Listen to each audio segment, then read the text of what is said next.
Elections వస్తున్నాయి కదా ఈసారి ఎవరు వస్తే బాగుంటుంది అంటారు? జగనేనండి. ఎందుకని?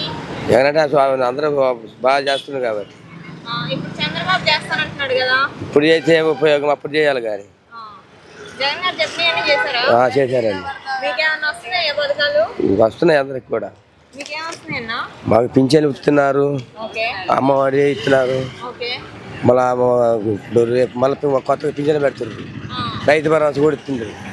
మాకు అన్ని బాగానే చేస్తారు. కాయలే వచ్చాయి, వీటికి రాలేదు, ఏం రాలేదు. వస్తాడండి, ఏమైంది దేనికి వస్తాడు, చూడటానికి వస్తాడు. జగన్ గాని రాని దానికి వాళ్ళు ఎవరండి, ఎవరు అమ్మాయిలు ఉన్నారో వాళ్ళు వేస్తుంటారు.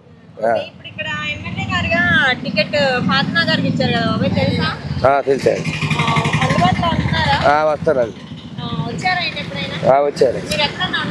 మేము ఇక్కడ అండి, మాది ఆ కాలనీ, అది కొత్త ఇందిరానగరం అండి.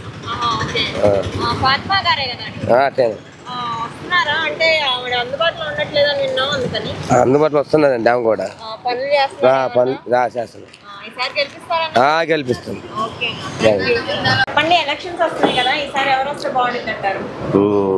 ఆంధ్రప్రదేశ్ రెల్లి కురసేవ సంఘం అర్బన్ ప్రెసిడెంట్గా చెబుతున్నానండి. లాక్డౌన్లో ఎంతోమందిని కాపాడాడు జగన్. అతను బాగానే చేశాడు, పేదలందరికీ కాపాడాడు. ఆ టైంలో అన్నం కూడా లేకపోయినా అందరికి అన్నం పెట్టాడు. ఆయనకి వేయడమే ధర్మం. జగన్ గారికి వస్తే వేయటమే మంచిదండి.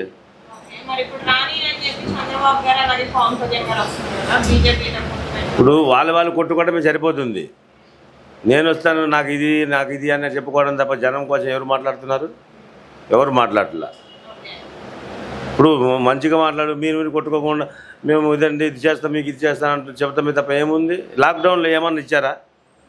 సరే, చంద్రబాబు నాయుడు చాలా మంచివారు, ఇచ్చారా? మాకు ప్రజలకు ఏమన్నా ఇచ్చారా? లాక్డౌన్లో ఏమీ లేదు. లాక్డౌన్లో మా అమ్మమ్మ గారు ముసలిది ఇంటికి వచ్చింది, మాకు కూరగాయలు వచ్చినాయి, తినే బియ్యం వచ్చింది, అన్నీ వచ్చింది. ఇంకేందండి, మనుషులు కాపాడగా జనమంతా చచ్చిపోయేవాళ్ళం కదా. అన్నం ఏది మనకి? అన్నం పెట్టేవాడే కావాలిగా. ఇప్పుడు అమ్మ నాన్న అన్నం పెడుతున్నారు మనకి. మన విద్య నేర్పించేవాడు గురువు అంటున్నాం, తల్లి తండ్రి గురువు దైవం అంటున్నాం. జగన్ కూడా అంతే. మనకు ఆ రోజు లేకపోతే మన కుటుంబాలు చచ్చిపోయేది. ఏదో అభివృద్ధి లేదంటే ఈ జనం కాపాడటమే సరిపోయింది దానికి. ఇంటికి ఇప్పుడు ఎస్సీ లోన్ కావాలంటే ₹1,00,000 కావాలండి. 45 సంవత్సరాల ఆమెకి 18,000 చొప్పున వేస్తుంటే సంవత్సరానికి ఎంత అయిందో కౌంట్ చేయండి. ₹1,00,000 వచ్చేసినట్టేగా మీకు ఈజీగా. లేకపోతే ఆ లైన్లో ఉంచాలి, లేదా మా అమ్మమ్మ గారు తీసుకెళ్ళాలి, లేకపోతే ఆ లైన్లో ఉంచాలి, ఆ వృద్ధాపించి కొంచెం ఉంచాలి. ఇంటికి వచ్చి వాలంటీర్ వచ్చి ఇదిగో వద్దరేమ్మా, ఇదిగో నీ పింఛన్ ఇస్తున్నారుగా, ఇంకా అంతకన్నా ఏం చేస్తారండి? ఇస్తానంటే నేను చెప్పేస్తా కడుపు నిండగానే. అంతకుముందు ఏం చేయాలి? లాక్డౌన్లో నువ్వు సరే, అప్పుడు ఏం చేయలేదు, తీసే లాక్డౌన్లో ఉన్నాం మేము. లాక్డౌన్లో ఉండి మా ఇళ్ళకి ఏమైనా పంపించావా? ఏమైనా సాయం చేసావా? ఎక్కడ చేయలేదండి. చేసినట్టు చూపించమను. సరే, ఇప్పుడు ఛాన్స్ ఇచ్చాము, అయిపోయింది. అయ్యింది. నువ్వు లాక్డౌన్లో మేము చచ్చిపోతామండి, మా కుటుంబాలు, మా పిల్లలతో ఎవరు కాపాడతారు? అన్నం ఎవరు పెడతారు? మాకు ధర్మం చెప్పండి. భగవంతుడు నా ఎదురుగా. మేము ఈ గొడవలు జరుగుతుంది. ఆ పవన్ కళ్యాణ్ ఏమో మేము రిలీజ్ ఇది సాయం చేస్తున్నాం అన్నాడు. మాకేమి టికెట్ కూడా వేయలేదు ఆయన. మాకు టికెట్ అని ఇవ్వాలిగా. రిలీజ్ సాయం చేస్తా అంటున్నావు, ఒక టికెట్ ఇచ్చాము మాలో ఎవరికన్నా. పోయినసారి ఇలా, ఈసారి ఇలా మాకు. అందుకే మేమేం చేసాం, రెల్లి కార్యాలయం ఆఫీస్ అని ఆంధ్రప్రదేశ్లో ఎక్కడ లేదు. అది రెల్లి కార్యాలయం ఆఫీస్ అని ఓపెన్ చేసాం. మా అమ్మగారు state work committee president, Elamanchili Samrajyam. నేను Guntur town urban president, Elamanchili Gowri. మేము చేతనంత వరకు మేము చేస్తున్నాం మా వాళ్ళకి. సరే చేయండి, నువ్వు సాయం చేసి చెప్పు నాకు. రిలీజ్ మీకు ఇది చేసాం మేము మీకు. ఇప్పుడు మాకు స్టేట్ కార్పొరేషన్ ఇచ్చాడండి, రెల్లి కార్పొరేషను. మధుసూదన్ రావు గారు విశాఖపట్నం. జగన్ ఇచ్చారండి అది. జగన్ ఎప్పుడు కూడా రిలీజ్కి అది ఇస్తాను చెప్పలేదండి. మాకు రెల్లి కార్పొరేషన్ చైర్మన్ ఇచ్చాడండి, మధుసూదన్ రావు గారు ఆయన పేరు, విశాఖపట్నం. మరి మీరు ఏమి ఇవ్వకుండా మేము రిలీజ్కి ఇది ఇస్తాం అది ఇస్తామని ఏమి ఇస్తున్నారు? రిలీజ్ మీరు రిలీజ్కి ఏమీ ఇవ్వట్లేదండి. ఒక సాయం చేస్తే చెప్పండి మీరు. చేస్తే మేము ఓకే రైట్గా ఉంటాం. సో ఈసారి మళ్ళీ జగన్ గారు వస్తేనే బాగుంటుందంటారా? ఆయనకి వేస్తామండి. ప్రాణం కాపాడాడు కదా, ఏమా అన్నం పెట్టేవాడు కదండి. ఇప్పుడు చెప్పాను కదా మీకు, ఈ తల్లిదండ్రులు గురువు దైవం. ఇప్పుడు ఆయనే దైవం మనకి. మా అమ్మ వాళ్ళు మేము పిల్లలు సాగకుండా చూశాడు కండి. అన్నం లేకపోతే బతకలేము కదండి. మీరైనా బతకలేరుగా. ఇప్పుడు భోజనం లేకపోతే ఎవరు బతుకుతారు? ఇంట్లో నుంచి బయటికి రాకపోతే ఎవరు పెంచుతారు? 2 సంవత్సరాలు కాపాడాడుగా. ఇంకా అభివృద్ధి ఇంకేం చేస్తారండి అంతగానో? ఈజీ మనీ ఎవరు ఇస్తారండి? ఈజీ మనీ ఇచ్చి కాపాడాడు. మనీ వేసి కాపాడాడు.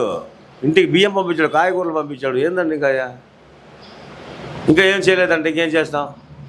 Thank you madam. ఎలక్షన్స్ కదా, ఈసారి ఎవరు వస్తే బాగుంటుందంటారు? జగన్ వస్తేనే బాగుంటుంది. నాకు పింఛన్ వచ్చింది, మంచి పనులు చేస్తున్నాడు. నాకు 3000 వస్తుంది. చంద్రబాబు గారు 4000 ఇస్తారంటున్నారా? జగన్ కూడా 4000 ఇస్తా అంటున్నాడుగా. చెప్పినవన్నీ చేస్తారా జగన్ గారు? జగన్ గారు చెప్పినని చేస్తాడు. అదిగా కంటికి దెబ్బ తగిలింది. దాని మీద ఇంకా జనాలకు కూడా బాగా ఇదయింది. అది జగన్ గారు కావాలని చేపించుకున్నారంటున్నారు. ఇప్పుడు మనమే ఉన్నా, మనకు ఒక దెబ్బ కొడితే ఎంత నొప్పి ఉంటుంది, ఇట్లా గిచ్చినా కానీ నొప్పి ఉంటుంది. ఎట్లా కొట్టించుకుంటాడు? తప్పు కదా అది. అదే అదేం లేదు. పవన్ కళ్యాణ్ మొన్న అన్నాడు, నీ అంత చూస్తాను, నిన్ను తొక్కేస్తాను, భూకంపం చేస్తా అన్నాడు. వాడంతా అసలు జగన్ కింద ఎంత అసలు వాడు. జగన్ కన్ను దొరికితే అయిపోతాడు అసలు మంటోడు. మరి జగన్ రానీడా. ఈ తర్వాత జగన్ వస్తే ఉండడు, పవన్ కళ్యాణ్ ఉండడు. అట్టా అది అంతే. ఆ రోజున సర్కారు రవి గుండు కొట్టించి గాడి మీద ఊరేగిచ్చాడు. ఊరేగితే మోహన్ బాబు వచ్చి ఇడిపించి తీసుకెళ్ళాడు. మరి అది మంటోడు అలా రాజకీయంలోకి వచ్చి ఏదో సినిమాలు ఎగిరేవాడు వచ్చి ఇప్పుడు రాజకీయాల్లోకి వచ్చి ఏముంటుంది? అసలు ఏం తెలుసు పవన్ కళ్యాణ్కి? అమ్మా ఏం లేదు, వచ్చేది జగనే. ఇప్పుడు చిరంజీవి ఉన్నాడు, ప్రజారాజ్యం పెట్టాడు. అదే చిరంజీవి ఉన్నట్టు ముఖ్యమంత్రి అయ్యేవాడు. లాస్ట్ సోనియా గాంధీకి అమ్ముకున్నాడు సీటు. ఏ సుఖం అదే. ఏమి లేదు, అంతా ఒకటే. ఈ తర్వాత బాగుంటుంది. ఎలక్షన్స్ వస్తున్నాయి కదా, ఈసారి ఎవరు వస్తే బాగుండిద్ది అంటారు? ఆయనే జగన్ గారు వస్తే బాగుండిద్ది. ఎందుకని? ఫస్ట్ కానించి కొంచెం మాకు ఆయన గెలిచిన కానించి అన్ని ఇంటి దాకా వస్తుంది. రేషన్ బియ్యం కానీ, పింఛన్ కానీ అవన్నీ మేము వెళ్ళకుండా మా వారు వికలాంగుడు. వాళ్ళే ఇంతకు ముందు రాలేదమ్మా? రాలా. పెట్టుకున్నారా? పెట్టాను, చానాలు అయింది పెట్టి కూడా. అయితే పాప పుట్టిన కానించి అసలు రాలేదు. దగ్గర 12 సంవత్సరాలు 10 సంవత్సరాలు బాధపడ్డా. ఇంకా అట్లా ఇంక ఈ జగన్ అన్న వచ్చినాక వచ్చింది. అంతకుముందు మరి ఎందుకు రాలేదమ్మా? ఏం చెప్పారు? అడుగుతున్న మున్సిపల్ ఆఫీస్ చుట్టూ తిరుగుతానే ఉన్నాం, అదిగో ఇదిగో అన్నారు, పట్టించుకోలే. ఇంకా ఏమైందో భగవంతుడి దయ వచ్చింది. ఇప్పుడు ఎన్నాళ్ళ నుంచి వస్తుందమ్మా మీకు?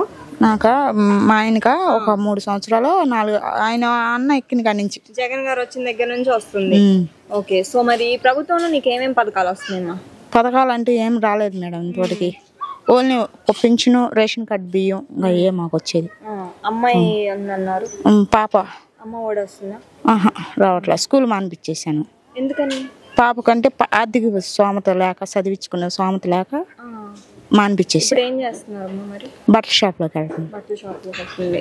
ఎంతమ్మా వయసు? 18 సంవత్సరాలు. ఏం చదువుకోలేదా? 5 దాకా చదివించా గవర్నమెంట్ స్కూల్లో. ఇంకా తర్వాత ఆపిచ్చేసారు చదివించుకునేలాగా. ఇప్పుడైతే అమ్మ ఒడి అది ఉంది, ఇప్పుడు చదువుకునేటానికి ఉంది. కానీ ఇంకెప్పుడు పెద్దమ్మ అయిపోయింది. ఇప్పుడు జనరేషన్ ఎలా ఉందో మీకు కూడా తెలిసే ఉండేది కదా. అందుకు కొంచెం దడిసి ఈ ఏరియా మంచిది కదని చెప్పి నేనే ఆపేసుకున్నా. చదువు లేకపోయిందిలే, పని చేసుకుని అయినా బతకొచ్చు అని చెప్పి ఆపేసి. ఓకే. సో మరి జగన్తో వచ్చేది కూలి పనులు చేసుకునే వాళ్ళు మాత్రమే అని చెప్పేసి చంద్రబాబు అంటున్నాడు. అది నిజమేనమ్మా? మాకు అంత ఐడియా తెలియదమ్మా. మేము తెచ్చుకుంటే తినాలా తెలియదు కాబట్టి అవన్నీ పెద్దవాళ్ళ విషయాలు, మాకేం తెలుసు. మరి ఇప్పుడు జగన్ గారిని రానిని చెప్పేసి అంటున్నారు కదా చంద్రబాబు అలాగే పవన్ కళ్యాణ్. అదంతా ఇంక వాళ్ళు చూసుకుంటారు. వాస్తవంగా మా బోటోళ్ళం అయితే జగన్ అన్నకే వేస్తాం. జగన్ గారు వస్తేనే బాగుండిద్ది అంటారు. మరి ఇప్పుడు ఈ పెన్షన్ ఇంకా పెంచిస్తానంటున్నాడు కదా. ఏమోనండి, నేను అయితే చూడలేదు. ఈయన ఎంత ఇస్తాడో ఆయన ఎంత ఇస్తాడో అనేది వాళ్ళు చూసుకోవాలి, మనకు తెలియదు కదా. తీరా వచ్చేటప్పటికి చేతిలో పడ్డప్పుడు అంతేనమ్మా. అంతే. ఈసారి అయితే మళ్ళీ జగన్ గారు వస్తే బాగుండిద్ది అంటారు, అంతేనా? ఇళ్ళ పట్టాలు కొంచెం, ఇప్పుడు మాకు ఇళ్ళ పట్టాలు రాలా, ఇళ్ళ పట్టాలు కావాలి మెయిన్. ముందు వచ్చిందా స్థలం ఇదే, ఇంకా ఫస్ట్ కాడి నుంచి ఇదే సొంతదా? ఓకే. ఇంక ఇళ్ళ పట్టాలు రావాలి, ఆ ఇళ్ళ పట్టాల కోసం చూస్తాను. ఇస్తామన్నారు, ఏది అదిగో ఇదిగో అంటున్నారు. అంతలోకి ఈ ఓట్లు ఎలక్షన్ వచ్చింది, ఆగిపోయింది. సో ఈసారి మళ్ళీ వస్తే బాగుంటుంది అనుకుంటున్నాం. Okay, thank you. ఎలక్షన్స్ వస్తున్నాయి కదా, ఈసారి ఎవరు వస్తే బాగుంటుంది అంటారు? ఏ ప్రభుత్వమైనా ఒక మతానికి ఒక కులానికి సపోర్ట్ చేసేటటువంటి ప్రభుత్వాలు ఇప్పుడు ఉన్నాయి. కేంద్రంలో మత రాజకీయం, రాష్ట్రంలో కుల రాజకీయం నడుస్తూ ఉంది. కేంద్రంలో ఉన్నటువంటి బీజేపీకి సపోర్ట్ చేయని ఏ ప్రభుత్వం వచ్చినా బాగానే ఉంటుంది రాష్ట్రంలో. ఎన్ఆర్సీ లాంటిది తీసుకొచ్చి ఈరోజు హిందువులకు మాత్రమే ప్రధానమంత్రిని అని చెప్పుకునేటటువంటి నరేంద్ర మోడీ ఒక కులాన్ని ఒక వర్గాన్ని దూరంగా పెట్టేటటువంటి ప్రయత్నం చేస్తూ ఉన్నారు. వైఎస్ఆర్సీపీకి వేసినా, టీడీపీకి వేసినా, జనసేనకి వేసినా వీళ్ళందరూ బీజేపీ టౌన్లో గుడ్లే. బీజేపీ ఇతర పార్టీ ఏదైనా సరే, అది కాంగ్రెస్ కావచ్చు, కమ్యూనిస్ట్ కావచ్చు, ఇండియా కూటమి కావచ్చు, వాళ్ళు వస్తే బాగుంటుందని మా అభిప్రాయం.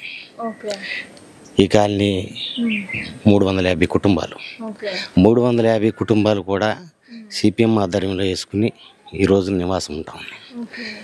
సిపిఎంలో ఉన్నటువంటి నిబద్ధత కానీ నిజాయితీ కానీ మిగతా పార్టీల్లో కనిపించట్లేదు. వాళ్ళ స్వార్థ ప్రయోజనాల కోసం చేస్తూ ఉన్నారు. ఇది చాలా దారుణమైన పరిస్థితి. ఏ పార్టీకి ఓటేసినా అది ఇండైరెక్ట్గా బీజేపీకి సపోర్ట్ చేసినట్టు అవుతుంది. బీజేపీ ఇతర పార్టీ ఏదైనా పర్లేదు, అట్లా కులాలను మతాలను ఇచ్చేసి ప్రజలను విచ్ఛిన్నం చేయనటువంటి పార్టీ అయితే ప్రజాస్వామ్యం బతికుద్ది. రాబోయే ఎలక్షన్లో ప్రజాస్వామ్యాన్ని బ్రతికించాలి అంటే ఇండియన్ కూటమిలో ఉన్నటువంటి పార్టీలు గెలిస్తే మంచిదని నా అభిప్రాయం. Thank you.